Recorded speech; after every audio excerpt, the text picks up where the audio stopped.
రాలేదు కదా, రాజ్ ప్రకాష్ గారు రాలేదు కదా, వద్దామండి అనుకుంటారు. రండి పర్వాలేదు, మీరు లైవ్లో వీక్షిస్తుంటే రండి. విజయవాడ పరిసర ప్రాంతంలో ఉండుంటే 12 గంటల వరకు జరిగే ఈ ప్రార్థనలో పాలు పొందండి. ఏంటి ప్రార్థన ఒక ముఖ్యత్వం ఈరోజు అని ఒకవేళ మీరు అనుకోవచ్చు. ఇది కృతజ్ఞత ప్రార్థన. ఎందుకు కృతజ్ఞత? దేవుడు నన్ను 40 సంవత్సరములు కాపాడి సజీవ లెక్కలో ఉంచి ఈ నూతన సంవత్సరంలోకి నన్ను నడిపించాడు.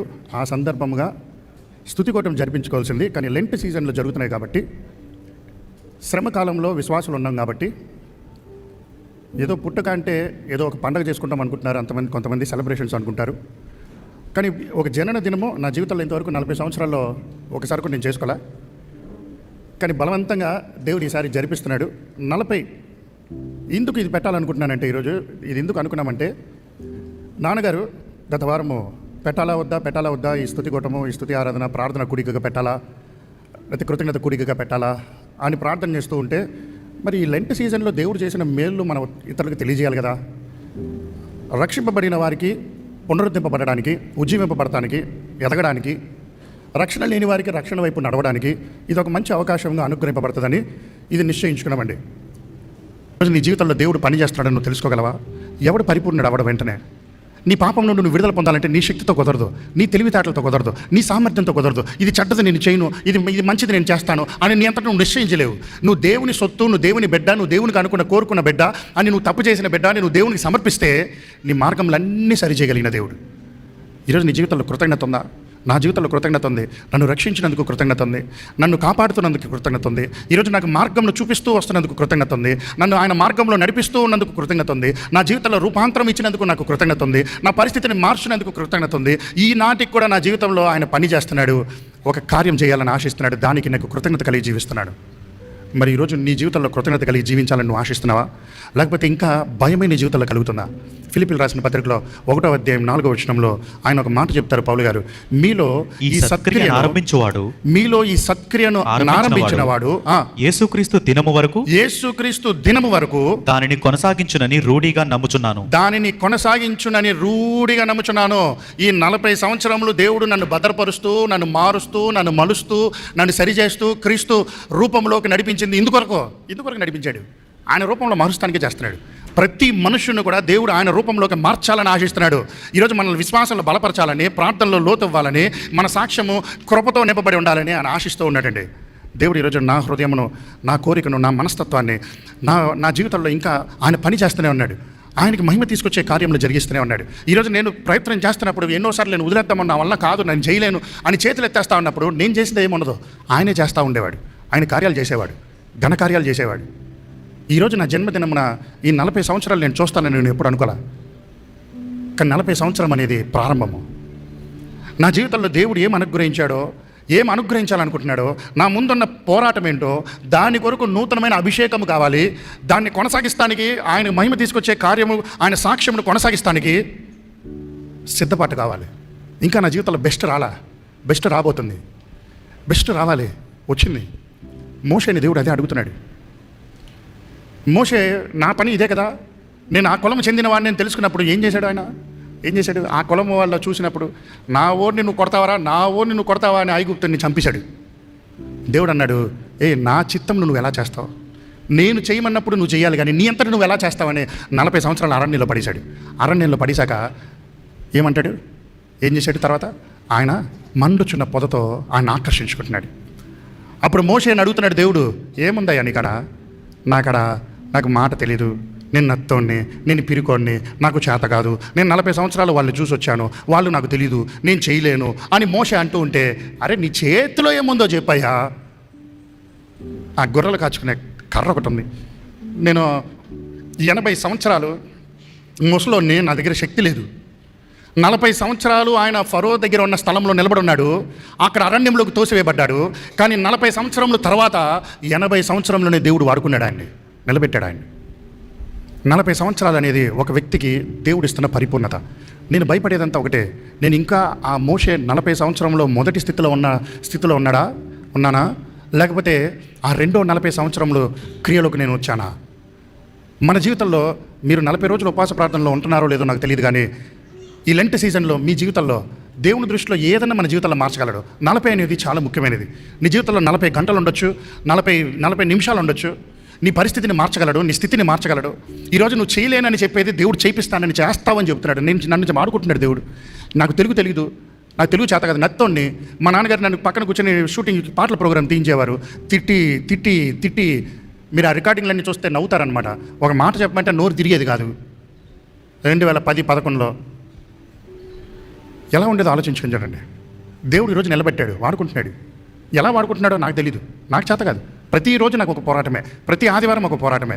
ప్రతిరోజు విశ్వాసాలకు వాక్యం తెలియజేయాలంటే వారి మనసును ఆలోచించినప్పుడు, వారి సమస్యలు ఆలోచించినప్పుడు, వారి బాధలు ఆలోచించినప్పుడు, వాళ్ళ ఒక మనస్తత్వాన్ని తెలుసుకున్నప్పుడు, ఇంత మూర్ఖంతో ఉన్న విశ్వాసాలు ఉంటారా అనుకున్నప్పుడు, ఓహో వాళ్ళకన్నా నేను ఎంతో దౌర్భాగ్యుని కదరా బాబు, నాలాంటి వాడిని మార్చుకుంటే వాళ్ళని ఎందుకురా మార్చాడు దేవుడు. అప్పుడు నేను ఇంకా సరిగ్గా చెప్పట్లేదేమో, ఇంకా నేను ఉన్నది యథార్థంగా చెప్పలేకపోతున్నానేమో అనే భారమే కలిగేది నాకు. ఇక్కడ దేవుడు ఒకరోజు నిరూపిస్తాడు, అనుమానం లేదు. ఆయన కార్యం నిరూపిస్తాడు. ఆయన కార్యం నిరూపించబడాలంటే ఈరోజు నేను అడిగేదంతా మీ సహాయం అడుగుతున్నాను, ప్రార్థన అడుగుతున్నాను. మీ ప్రార్థన సహకారం అందిస్తే దేవుడు రాబోయే దినంలో ఈ విజయవాడ పట్టణం అనే కాదు కానీ ఆయన అనుకున్నది ఆయన చేస్తాడు. నేను విజయవాడ పట్టణము ఏదో గొప్పగా సంఘాలు పెట్టేయాలి, ఏదో ఇది చేసేయాలి, అది నా పని కాదు. ఈరోజు కొంతమంది అడుగుతున్నారు, మీకు FCRA ఫండ్ ఉంది కదా, మీకు విదేశాల నుండి డబ్బులు వచ్చేస్తున్నాయి కదా అని, ఇక్కడి నుంచి వచ్చేస్తున్నాయి కదా. అరే బాబు, నేను అప్పులు చేసి నా చీట్లు కట్టుకుని స్వర్ణ కన్వెన్షన్ పెట్టి 5 సంవత్సరాలు. మా నాన్నగారు ఏం డబ్బులు ఇవ్వలే మాకు. మా చీట్లు కట్టేదంతా మా ఓనర్ గారే, మా ఇంట్లో ఉండే ఓనర్ గారే. వచ్చే కానుకంతా వడ్డీకి వెళ్ళిపోతుంది, అది బాధపడుతున్నా. ఈ ఏప్రిల్ నెల నుండి దేవుడు ఒక కార్యం చేయబోతున్నాడు. ఒకటి, ఆడ దుకాణం మూసి అక్కడికి వెళ్తాం. ఎక్కడికి? పాతపాడు. కొంతమంది అంటున్నారు దేవుని స్తోత్రం. నేనేం చేయండి, ప్రయత్నం చేస్తూనే ఉన్నాం. ఈ నెల ఏంటి 3 నెలల నుండి ప్రయత్నం చేస్తున్నాం స్థలం కొరకు. విశ్వాసులైతే సంఘస్థులైతే కింద మీద పడుతున్నారు. ఎందుకు ఇంత పోరాటము? నా విధేయతే కదా. దేవుని పని అప్పు చేసి చేయమన్నాడు దేవుడు, లేదు కదా. దేవుడి దగ్గర నేను అడుక్కుంటా. ఈ 31వ తారీఖు నుంచి 1వ తారీఖు నుండి సంఘంలో ఒకరికి అప్పచెప్పి, సంఘస్థులు విశ్వాసాలకు అప్పచెప్పి, దేవుడు కార్యాలు చేసిన వారికి అప్పచెప్పి దాన్ని క్రమపరిస్తే లోటు లేదు, కరెక్ట్గా సరిపోతుంది, వచ్చింది సరిపోతుంది. ఎవరు చేస్తాడు ఈరోజు సభ? ఎందుకు పెట్టాలి ఉద్యోగ సభలో?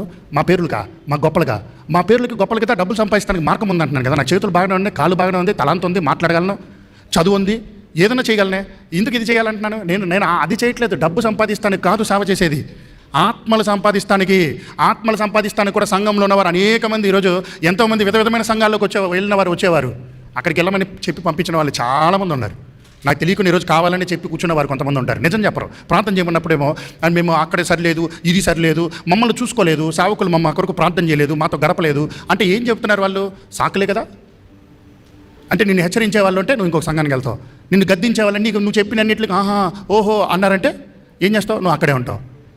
వాక్యం ఏం చెబుతుందో అది చేయాలి. అందుకొరకే మీ ప్రార్థనలో దేవుని కార్యం అడుగుతున్నాం, దేవుని సహాయం అడుగుతున్నాం. ఇంతవరకు నన్ను భద్రపరిచిన దేవుడు ఈ శ్రమకాలంలో ఎందుకు ఈ ఉపవాస ప్రార్థన పెట్టాలి, ఎందుకు ఈ ప్రార్థన గుడికి పెట్టాలి, అవసరం లేదు అనుకున్నాను. కానీ మా నాన్నగారు పోయిన వారము టికెట్ బుక్ చేసేసుకున్నాను రా, మీటింగ్ పెట్టరా అన్నప్పుడు మళ్ళీ నేను ఆలోచిస్తూ ఉన్నా. తమ్ముడిని అయితే లాస్ట్ ఇయరే అడిగాను, మా అన్నని కూడా లాస్ట్ ఇయరే అడిగాను. మా అన్న అయితే అందరిని తీసుకొస్తారన్నారు కానీ తీసుకురాలేకపోయారు. వాళ్ళకి ఎగ్జామ్స్ జరుగుతున్నాయి పాపం. నైట్ ఎంతో ట్రై చేసాం, మాట్లాడాము, కారు పంపిద్దాం అనుకున్నాము, వస్తామనుకున్నారు. అంత ప్రయత్నాలు చేసి చివరి నిమిషాల్లో అంటే అందరిని కలిస్తే ఎలా ఉంటుందో ఆలోచించాడండి. ఆనందం ఉంటుందా? సంతోషం ఉంటుందా? సాక్ష్యం అనేది ఒక నిమిషంలో చెప్పలేము. కానీ ఈరోజు వాక్యానికి సంబంధించిన మాటలు మాత్రం తెలియజేస్తున్నా. దేవుడు ఎలాంటి వాడినన్నా ఈరోజు రక్షించగలడు, ఎలాంటి దౌర్భాగ్యున్నన్నా దేవుడు కనికరించగలడు.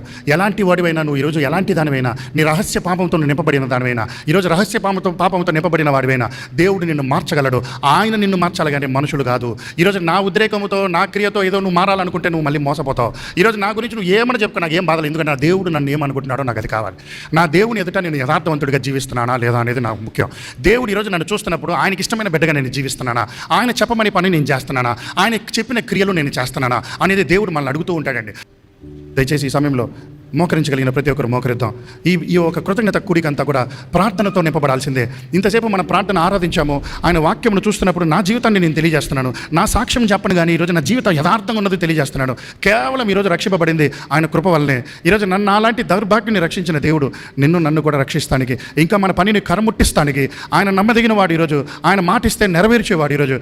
ఈరోజు నీకు ఏ విషయంలో ఆయన సహాయం కావాలి? ఈరోజు దేవా ఈరోజు నీ సహాయం కావాలయ్యా నాకు. అయ్యా ఇంకా నా ముందున్న పోరాటమును పరిపూర్ణం చేయడానికి నాకు సహాయం కావాలయ్యా. ఈరోజు నా యవన జీవితం చూడయ్యా, నా యవన కాలం చూడయ్యా. నీ హృదయం తెరిచి నోరు తెరిచి ఒక మాట చెప్తావా? ఈరోజు దేవా, ఈరోజు నాకు బలం కావాలి. ఈరోజు నేను నిన్ను బాధ పెడుతూనే ఉన్నాను, నిన్ను కలవర పెడుతూనే ఉన్నాను. ఈరోజు నిన్ను బాధ పెట్టి కలవరపెట్టి నీ దగ్గర దూరంగా వెళ్ళిపోయినా కూడా ఈరోజు నీ కనికరం నన్ను వెంటాడుతూనే ఉందయ్యా. నీకు కృతజ్ఞతలయ్యా. ఈరోజు నన్ను రక్షిస్తూనే ఉన్నాను, నీ కృతజ్ఞతలయ్యా. ఈరోజు నేను సజీవ లెక్కలో ఉన్నానంటే అది కేవలం నీ కృప వలనయ్యా. ఎలా నీ కొరకు నేను బ్రతకాలో నాకు నేర్పించయ్యా. ఈరోజు నా దోషంలో క్షమించయ్యా, నన్ను శుద్ధి చేయ్యా, నన్ను బాగు చేయ్యా, నన్ను పరిపూర్ణుడి చేయ్యా. అయ్యా, నన్ను పరివర్తనలోకి తీసుకురా అయ్యా. ఈరోజు నా అంతరంగంలో సరిచేయ ప్రభువా. ఈరోజు నా ఆలోచనలు సరిచేయ ప్రభువా. నీ కొరకు బలంగా వాడబడే జ్ఞానం నాకు దయచేయ్యా. నా త్రోవలు సరిచేయ ప్రభువా, నా ఆలోచనలు సరిచేయ ప్రభువా, నా చేతి పనులు సరిచేయ ప్రభువా, నా ఆలోచనలో ఉన్న ప్రతి లోకంను సరిచేయ్యా. అయ్యా, ప్రతి అంధకారమైన సంబంధంలో ఉన్న శక్తుల నుండి నన్ను విడుదల దయచేయ్యా. అయ్యా, నేను ఒంటరిగా మిగిలిపోతున్నప్పుడు ఏం చేయాలో అర్థం కాని స్థితిలో ఉన్నానయ్యా. ఈరోజు నాకు నీ సహాయం కావాలేసయ్యా. ఈరోజు నీ బలం కావాలయ్యా. ఈరోజు నువ్వు ఒంటరిగా మిగిలినప్పుడే నువ్వు పాపం చేయాలని ఆశిస్తూ ఉన్నావండి. కానీ ఈరోజు నీ ఒంటరితనంలో నువ్వు దేవుని వైపు చూడగలవా? ఈరోజు దేవుడు నిన్ను బాగు చేస్తాడని నువ్వు అంగీకరించగలవా? ఈరోజు నువ్వు ఎలాంటి మనస్తత్వంతో ఉన్నా కూడా దేవుడు నిన్ను సరి చేయగలడు. ఈరోజు నిన్ను బాగు చేయగలడు, నిన్ను శుద్ధి చేసి ఆయన ఆశీర్వాదాన్ని నీ జీవితంలో కుమ్మరించగలడు అని అంటున్నాడు. ఈరోజు నీ హృదయం తెరుస్తావా? నీ మనసు తెరుస్తావా? నీ జీవితం తెరుస్తావా? నీ పరిస్థితిని తెరుస్తావా? నీ ఆలోచనలు తెరుస్తావా? ఈరోజు నన్ను వాడుకో ప్రభువా. ఈరోజు నన్ను నిలబెట్టు ప్రభువా. నా జీవితాన్ని మాదిరిగా చేయ్యా. నా ఇంటిలో ఉన్న వారికి దీవెనకరంగా చేయ్యా.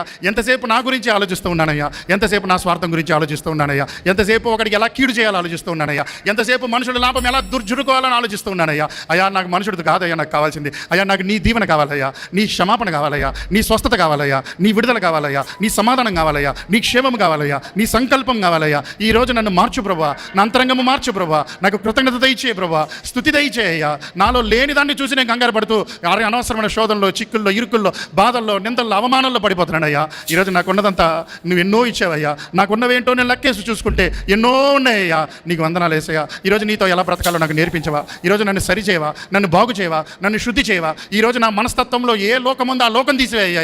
ఈరోజు నువ్వు ఎన్ని సంవత్సరాలు నీ జీవితంలో ఉన్నా ఆ పాపముని ఈరోజు విడుదల ఇవ్వగలిగింది క్రీస్తు ఒక్కడే. ఈరోజు ఆ క్రీస్తు ఈరోజు నిన్ను విడుదల చేయడానికి ఆశిస్తూ ఉన్నాడు. ఈరోజు నువ్వు ఎలాంటి దౌర్భాగ్యుడివైనా, ఎలాంటి మోసగాడివైనా, ఎలాంటి మోసగత్తివైనా, ఈరోజు ఏ కుయుక్తితో దేవుని దగ్గరకు వచ్చినా దేవుడు ఒక్కడే నిన్ను శుద్ధి చేయగలడు. నీ పక్కన ఉన్న వాడికి నీ మనస్తత్వం తెలియదు, కానీ నీ దేవునికి అంతా తెలుసు. మనం మర్చిపోతున్నావు. నీ దేవుడికి ప్రతి క్రియ, నీ జీవితంలో ఉన్న క్రియ తెలుసు, నీ ఆలోచనలు తెలుసు, నీ త్రోవలు తెలుసు, నీ ఊహలు తెలుసు, నీ భ్రమ తెలుసు, నీ ప్రయత్నం తెలుసు, నీ చేతులు తెలుసు, నీ పరిస్థితి ఆయనకి తెలుసు కదా. నువ్వు ఆయన దగ్గర నుండి ఎలా దూరంగా వెళ్ళిపోగలవు, ఎలా నువ్వు ఆయన దగ్గర నుండి దాగి ఉండగలవు. ఈరోజు ఆయన చిత్తముతో నిన్ను ఆకర్షించుకున్నాడు. ఈరోజు ఒక ఉద్దేశంతో ఆకర్షించాడు. అయ్యా, నన్ను రక్షించినందుకు నీకు వందనములయ్యా. అయ్యా, నన్ను కాపాడుతున్నందుకు నీకు వందనములయ్యా. అయ్యా, ఈరోజు నన్ను కనికరిస్తున్నందుకు నీకు వందనములయ్యా. నాకు అన్ని మార్గంలో నన్ను నడిపిస్తున్నందుకు వందనములయ్యా. ప్రతి పాపం నుండి నన్ను తప్పిస్తూ, ప్రతి శిక్షల నుండి నన్ను తప్పిస్తూ, ప్రతి నష్టం నుండి నన్ను తప్పిస్తూ నీ చిత్తంలోకి తీసుకొచ్చి ముందు నిలబెడుతున్నందుకు నీకు వందనములయ్యా. నన్ను బలవంతంగానో, కఠినంగానో, శిక్షతోనో ఏదో ఒక రీతిగా నన్ను తీసుకొచ్చి నిలబెడుతున్నందుకు వందనములయ్యా. నీ చిత్తం చేయడం మాకు నేర్పించయ్యా. నీకు విధేయత కలిగి ఉండడం మాకు నేర్పించయ్యా. అయ్యా, నీ మాటకి ఎలా లోబడి ఉండాలో మాకు నేర్పించయ్యా. మాలో ఉన్న లోకము తీసివేయ్యా.